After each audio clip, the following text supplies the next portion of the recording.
જય શ્રી કૃષ્ણ વૈષ્ણવો। પુષ્ટિમાર્ગમાં સેવા અને શુદ્ધતાના ઘણા એવા નિયમો છે જે પહેલી નજરે આપણને સાધારણ લાગે, પણ તેની પાછળ ગૂઢ રહસ્યો છુપાયેલા હોય છે।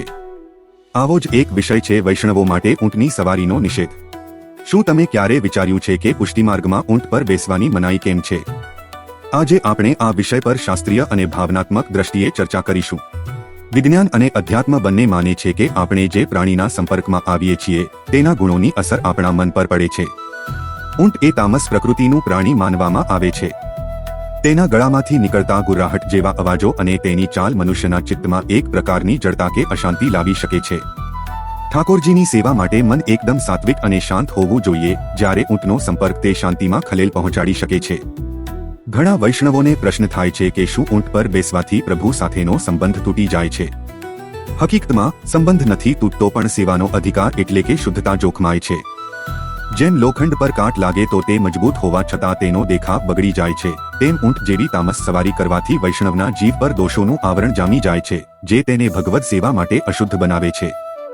શ્રી મહાપ્રભુજીએ સિદ્ધાંત રહસ્ય ગ્રંથમાં સમજાવ્યું છે કે બ્રહ્મ સંબંધ પછી જીવના તમામ દોષો દૂર થાય છે, પણ જો જીવ જાણી જોઈને માર્ગની મર્યાદા તોડે તો તે એક અપરાધ ગણાય છે।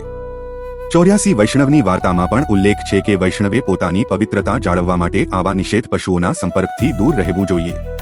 જો કોઈ વૈષ્ણવથી અજાણતા આવી ભૂલ થઈ જાય તો માર્ગમાં તેનો રસ્તો પણ બતાવવામાં આવ્યો છે। પવિત્ર થવા માટે પંચામૃતથી સ્નાન કરવું જોઈએ।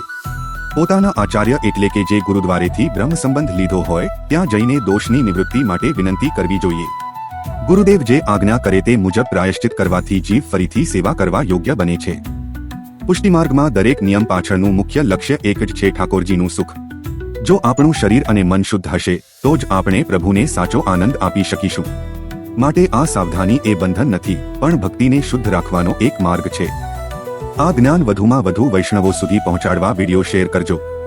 આપ સૌને નમ્ર વિનંતી છે કે જો તમને આ વાર્તામાં કોઈ સુધારો જણાય અથવા કોઈ વિશેષ માહિતી ઉમેરવા જેવી લાગે તો કોમેન્ટ બોક્સમાં ચોક્કસથી લખીને જણાવશો, જેથી આપણે સૌ સાથે મળીને માર્ગની સાચી સમજ કેળવી શકીએ। જો આ વિડીયો આપને ગમ્યો હોય તો અન્ય વૈષ્ણવો સાથે જરૂર શેર કરજો। ફરી મળીશું એક નવા સત્સંગ સાથે। શ્રી વલ્લભાધીશ કી જય। જય શ્રી કૃષ્ણ।